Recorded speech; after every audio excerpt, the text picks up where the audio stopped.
পৃথিবীতে যেমন মানুষ রয়েছে, এটা সত্য, যেমন মানুষ খায় দায় পান করে, তেমনি জিন সত্য, জিনও খায় দায় পান করে।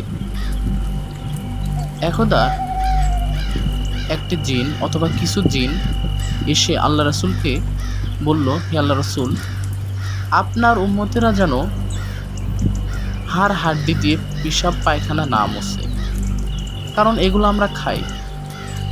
সে সময় আল্লাহ রাসূল আল্লাহর কাছে দোয়া করেছিলেন যে যখন জিনেরা সেটা পাবে, তারা যেন গোস্ত হিসেবে পায়, অর্থাৎ আমরা যেগুলো বিসমিল্লাহ বলে যে হাড় হাড্ডিগুলো খেয়ে ফেলে দেই, সেগুলো তারা গোস্ত হিসেবে পায় এবং সেগুলো খায়। এবং তাদের কিছু প্রাণী রয়েছে, সেগুলো গোবর খায়।